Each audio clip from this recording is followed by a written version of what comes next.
اور پروہت کے پیچھے پیچھے چل پڑی۔ ارارا شہزادیوں کی طرح چل پڑی۔ اس نے ادھر ادھر نہیں دیکھا کہ ماحول کیسا ہے۔ اس کی چال میں اور ہی شان تھی۔ عورتوں کا راگ اسے پہلے سے زیادہ طلسماتی اور پرسوز معلوم ہونے لگا۔ وہ پروہت کے پیچھے ہاتھ لڑکیوں کے ہاتھوں پر رکھے چبوترے کی سیڑھیاں چڑھنے لگی۔ پروہت پتھر کے پہاڑ جیسے چہرے کے منہ میں داخل ہو گیا۔ ارارا بھی 3 سیڑھیاں چڑھ کر بت کے منہ میں جھک کر داخل ہو گئی۔ دونوں لڑکیاں وہیں کھڑی رہیں۔ ارارا کا ہاتھ پروہت نے تھام لیا۔ منہ کی چھت اتنی اونچی تھی کہ وہ سیدھے چل رہے تھے۔ خلق میں پہنچے تو آگے سیڑھیاں تھیں۔ وہ سیڑھیاں اتر گئے۔ یہ ایک تہہ خانہ تھا جہاں قندیلیں روشن تھیں۔ ایک کمرے میں بھی مہک تھی۔ یہ کمرہ کشادہ نہیں تھا، چھت اونچی نہیں تھی۔ اس کی دیواریں اور چھت درختوں کے پتوں اور پھولوں سے ڈھکی ہوئی تھی۔ فرش پر ملائم گھاس اور گھاس پر پھول بچھے ہوئے تھے۔ ایک کونے میں خوشنما سراہی اور پیالے رکھے تھے۔ پروہت نے سراہی سے 2 پیالے بھرے، ایک ارارا کو دیا۔ دونوں نے پیالے ہونٹوں سے لگائے اور خالی کر دیے۔ دیوتا کب آئے گا؟ ارارا نے پوچھا۔ تم نے ابھی اسے پہچانا نہیں؟ پروہت نے کہا۔ تمہارے سامنے کون کھڑا ہے؟ ارارا اس کے پاؤں میں بیٹھ گئی اور بولی، ہاں، میں نے اسے پہچان لیا ہے۔ تم وہ نہیں ہو جسے میں نے اوپر دیکھا تھا۔ تم نے مجھے قبول کر لیا ہے؟ ہاں، لڑکی نے کہا۔ پروہت نے کہا، آج سے تم میری دلہن ہو۔ میں آپ کو اور کچھ نہیں بتا سکتا۔ میرے باپ نے مجھے بتایا تھا کہ پروہت لڑکی کو پھول سنگھاتا ہے، جس کی خوشبو سے لڑکی کے ذہن سے نکل جاتا ہے کہ وہ کیا تھی، کہاں سے آئی ہے اور کس طرح لائی گئی ہے۔ وہ پروہت کی لونڈی بن جاتی ہے اور اسے دنیا کی گندی چیزیں بھی خوبصورت دکھائی دینے لگتی ہیں۔ پروہت 3 راتیں اسے اپنے ساتھ تہہ خانے میں رکھتا ہے۔ یہ انکشاف ان 5 سوڈانی حبشیوں میں سے ایک علی بن سفیان کے سامنے کر رہا تھا، جنہیں اس نے خلیفہ کے محافظ دستے میں سے نکالا تھا۔ یہ 5 اسی قبیلے میں سے تھے جس قبیلے کے وہ 4 تھے جنہوں نے ارارا کو اغوا کیا تھا۔ اپنے ساتھ لے جا کر علی بن سفیان نے ان 5 سے کہا تھا کہ چونکہ وہ اسی قبیلے کے ہیں جو تیسرے سال کے آخر میں جشن مناتا ہے اور وہ چھٹی پر جا رہے تھے، اس لیے انہیں معلوم ہوگا کہ لڑکی کس طرح اغوا ہوئی ہے۔ ان 5 نے کہا کہ انہیں اغوا کا علم ہی نہیں۔ علی بن سفیان نے انہیں یہ لالچ بھی دیا کہ وہ سچ بتا دیں گے تو انہیں کوئی سزا نہیں دی جائے گی۔ پھر بھی وہ لا علمی کا اظہار کرتے رہے۔ یہ قبیلہ وحشیانی مزاج اور خونخواری کی وجہ سے مشہور تھا۔ انہیں سزا کا ذرا بھر ڈر نہ تھا۔ 5 بہت دلیری سے انکار کر رہے تھے۔ آخر علی بن سفیان کو وہ طریقے آزمانے پڑے جو پتھر کو بھی پگھلا دیا کرتے ہیں۔ 5 کو الگ الگ کر کے علی بن سفیان انہیں اس جگہ لے گیا جہاں چیخیں اور آہو بکا کوئی نہیں سنتا تھا۔ مسلسل اذیت اور تشدد سے کوئی ملزم مر جائے تو کسی کو پرواہ نہیں ہوتی تھی۔ یہ 5 سوڈانی بڑے ہی سخت جان معلوم ہوتے تھے۔ وہ رات بھر اذیت سہتے رہے۔ علی بن سفیان رات بھر جاگتا رہا۔ آخر انہیں اس امتحان میں ڈالا گیا جو آخری حربہ سمجھا جاتا تھا۔ یہ تھا چکر شکنجہ۔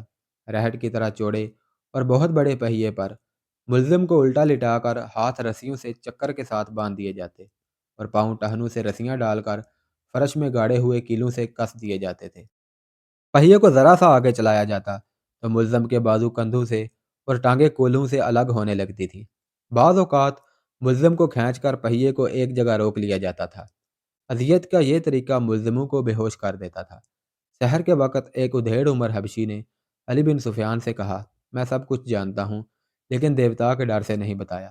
دیوتا مجھے بہت بری موت ماریں گے۔ کیا اس سے بڑھ کر کوئی بری موت ہو سکتی ہے جو میں تمہیں دے رہا ہوں؟ علی بن سفیان نے کہا، اگر تمہارے دیوتا سچے ہوتے تو وہ تمہیں اس شکنجے سے نکال نہ لیتے۔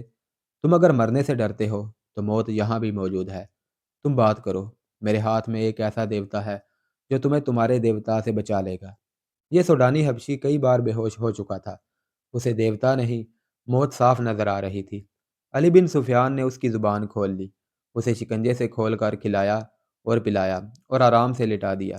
اس نے اعتراف کیا کہ ارارا کو ان کے قبیلے کے 4 آدمیوں نے اغوا کیا تھا۔ وہ چاروں چھٹی پر چلے گئے تھے۔ انہوں نے اغوا کی رات اور وقت بتا دیا تھا۔ یہ 5 حبشی جو علی بن سفیان کے قبضے میں تھے اس رات پہرے پر تھے۔ اغوا کرنے والوں میں سے 2 کو اندر آنا تھا۔ انہیں بڑے دروازے سے داخل کرنے کا انتظام انہوں نے کیا تھا اور انہیں اغوا اور فرار میں پوری مدد دی تھی۔ اس حبشی نے بتایا کہ اس لڑکی کو دیوتا کی قربان گاہ پر قربان کیا جائے گا۔ ہر 3 سال بعد ان کا قبیلہ 4 روزہ جشن مناتا ہے، لیکن لڑکی اپنے قبیلے کی نہیں ہوتی۔ شرط یہ ہے کہ لڑکی غیر ملکی ہو، سفید رنگ کی ہو، اونچے درجے کے خاندان کی ہو اور اتنی خوبصورت ہو کہ لوگ دیکھ کر ٹھٹک جائیں۔ تو اس کا مطلب یہ ہے کہ ہر 3 سال بعد تمہارا قبیلہ باہر سے ایک خوبصورت لڑکی اغوا کر کے لاتا ہے؟ علی بن سفیان نے پوچھا۔ نہیں، یہ غلط ہے، سوڈانی حبشی نے جواب دیا۔ 3 سال بعد صرف میلہ لگتا ہے۔ لڑکی کی قربانی ہر 15 سال بعد دی جاتی ہے۔ مشہور یہی ہے کہ ہر 3 سال بعد لڑکی قربان کی جاتی ہے۔ اس نے اپنے باپ کے حوالے سے وہ جگہ بتائی جہاں قربانی دی جاتی تھی۔ پروہت کو وہ دیوتا کا بیٹا کہتا تھا۔ جہاں میلہ لگتا تھا اسے 1.5 میل جتنی دور ایک پہاڑی علاقہ تھا جہاں جنگل بھی تھا۔ یہ علاقہ زیادہ وسیع اور عریض نہیں تھا۔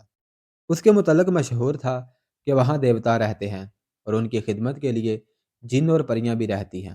لوگ اس لیے یہ باتیں مانتے تھے کہ ہر طرف صحرا اور اس میں جزیرے کی طرح کچھ علاقہ پہاڑی اور سرسبز تھا، جو قدرت کا ایک عجوبہ تھا۔ یہ دیوتاؤں کا مسکن ہی ہو سکتا تھا۔ اس علاقے میں فرعونوں کے وقت کے کھنڈر تھے۔ وہاں ایک جھیل بھی تھی جس میں چھوٹے مگرمچھ رہتے تھے۔ قبیلے کا کوئی آدمی سنگین جرم کرے تو اسے پروہت کے حوالے کر دیا جاتا تھا۔ پروہت اسے زندہ جھیل میں پھینک دیتا جہاں مگرمچھ اسے کھا جاتے تھے۔ پروہت انہی کھنڈروں میں رہتا تھا۔ وہاں ایک بہت بڑا پتھر کا سر اور منہ تھا جس میں دیوتا رہتا تھا۔ ہر 15ویں سال کے آخری دنوں میں باہر سے ایک لڑکی اغوا کر کے لائی جاتی جو پروہت کے حوالے کر دی جاتی تھی۔ پروہت لڑکی کو ایک پھول سونگھاتا تھا جس کی خوشبو سے لڑکی کے ذہن سے نکل جاتا تھا کہ وہ کیا تھی، کہاں سے آئی تھی اور اسے کون لایا تھا۔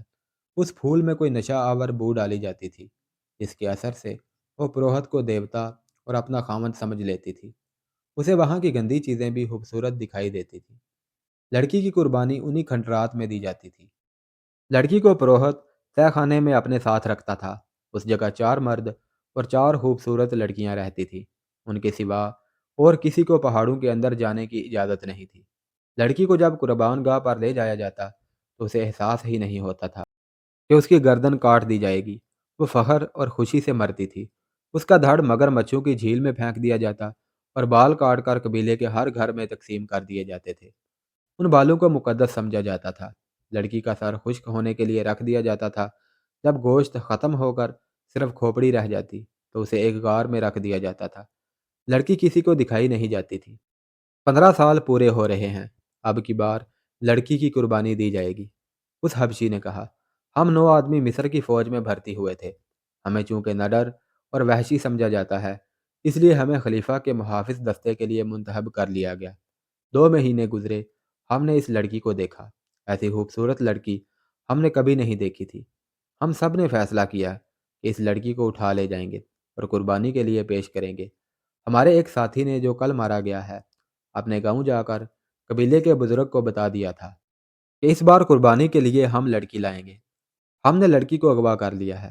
یہ قصہ صلاح الدین ایوبی کو سنایا گیا تو وہ گہری سوچ میں کھو گیا۔ علی بن سفیان اس کے حکم کا منتظر تھا۔ سلطان ایوبی نے نقشہ دیکھا اور کہا، اگر جگہ یہ ہے تو یہ ہماری عملداری سے باہر ہے۔ تم نے شہر کے پرانے لوگوں سے جو معلومات حاصل کی ہیں ان سے یہ ثابت ہوتا ہے کہ فرعون تو صدیاں گزری مر گئے ہیں، لیکن فرعونیت ابھی باقی ہے۔ بحیثیت مسلمان ہم پر فرض عائد ہوتا ہے کہ ہم اگر دور نہ پہنچ سکے تو قریبی پڑوس سے تو کفر اور شرک کا خاتمہ کریں۔ آج تک معلوم نہیں کتنے والدین کی معصوم بیٹیاں قربان کی جا چکی ہیں اور اس میلے میں کتنی بیٹیاں اغوا ہو کر فروخت ہو جاتی ہیں۔ ہمیں دیوتاؤں کا تصور ختم کرنا ہے۔ لوگوں کو دیوتاؤں کا تصور دے کر نام نہاد مذہبی پیشوا لڑکیاں اغوا کروا کے بدکاری اور عیاشی کرتے ہیں۔ ہمارے مخبروں کی اطلاعات نے یہ بیہودہ انکشاف کیا ہے کہ ہماری فوج کے کئی کماندار اور مصر کے پیسے والے لوگ اس میلے میں جاتے ہیں اور لڑکیاں خریدتے یا چند دنوں کے لیے کرائے پر لاتے ہیں۔ علی بن سفیان نے کہا، کردار کی تباہی کے علاوہ یہ خطرہ بھی ہے کہ سوڈانیوں کی برطرف فوج کے عسکری اس میلے میں زیادہ تعداد میں جاتے ہیں۔ ہماری فوج اور ہمارے دوسرے لوگوں کا سوڈانی سابقہ فوجیوں کے ساتھ ملنا جلنا اور جشن منانا ٹھیک نہیں۔ یہ مشترکہ تفریح ملک کے لیے خطرناک ثابت ہو سکتی ہے۔ علی بن سفیان نے ذرا جھجک کر کہا، اور لڑکی کو قربان ہونے سے پہلے بچانا اور خلیفہ کے حوالے کرنا اس لیے بھی ضروری ہے کہ اسے معلوم ہو جائے کہ اس نے آپ پر اغوا کا جو الزام عائد کیا ہے وہ کتنا بے بنیاد اور لغو ہے۔ مجھے اس کی کوئی پرواہ نہیں علی، سلطان ایوبی نے کہا۔ میری توجہ اپنی ذات پر نہیں، مجھے کوئی کتنا ہی حقیر سمجھے، میں اسلام کی عظمت کے فروغ اور تحفظ کو نہیں بھول سکتا۔ میری ذات کچھ بھی نہیں، اور تم بھی یاد رکھو علی، اپنی ذات سے توجہ ہٹا کر سلطنت کے استحکام اور فلاح و بہبود پر مرکوز کر دو۔ اسلام کی عظمت کا امین خلیفہ ہوا کرتا تھا، مگر وقت گزرنے کے ساتھ ساتھ خلیفہ اپنی ذات میں گم ہوتے گئے اور اپنے نفس کا شکار ہو گئے۔ اب ہماری خلافت اسلام کی بہت بڑی کمزوری بن گئی ہے۔ صلیبی ہماری اس کمزوری کو استعمال کر رہے ہیں۔ اگر تم کامیابی سے اپنے فرائض نبھانا چاہتے ہو تو اپنی ذات اور اپنے نفس سے دستبردار ہو جاؤ۔ خلیفہ نے مجھ پر جو الزام عائد کیا ہے اسے میں نے بڑی مشکل سے برداشت کیا ہے۔ میں اوچھے وار کا جواب دے سکتا تھا، مگر میرا وار بھی اوچھا ہوتا، پھر میں ذاتی سیاست بازی میں الجھ جاتا۔ مجھے خطرہ یہی نظر آ رہا تھا کہ ملت اسلامیہ کسی دور میں جا کر اپنے ہی حکمرانوں کی ذاتی سیاست بازیوں، خود پسندی، نفس پرستی اور اقتدار کی حوث کی نظر ہو جائے گی۔ گستاخی کی معافی چاہتا ہوں محترم امیر، علی بن سفیان نے کہا۔ اگر آپ اس لڑکی کو قربان ہونے سے بچانا چاہتے ہیں تو حکم صادر فرمائیے، وقت بہت تھوڑا ہے، پرسوں سے میلہ شروع ہو رہا ہے۔ فوج میں یہ حکم فوراً پہنچا دو کہ اس میلے میں کسی فوجی کو شریک ہونے کی اجازت نہیں۔ سلطان ایوبی نے نائب سالار کو بلا کر کہا، خلاف ورزی کرنے والے کو اس کے عہدے اور رتبے سے قطع نظر 50 کوڑے سر عام لگائے جائیں گے۔ اس حکم کے بعد سکیم بننے لگی۔ متعلقہ حکام کو سلطان ایوبی نے بلا لیا تھا۔ اس نے سب سے کہا تھا کہ ہمارا مقصد یہ ہے کہ اس طلسم کو توڑنا ہے۔ یہ جگہ فرعونیت کی آخری نشانی معلوم ہوتی ہے۔ پہلے فوج کشی زیر بحث آئی، جو اس وجہ سے خارج از بحث کر دی گئی کہ اسے اس قبیلے کے لوگ اپنے اوپر باقاعدہ حملہ سمجھیں گے۔ لڑائی ہوگی جس میں میلہ دیکھنے والے بے گناہ لوگ بھی مارے جائیں گے، اور عورتوں اور بچوں کے مارے جانے کا بھی خطرہ ہے۔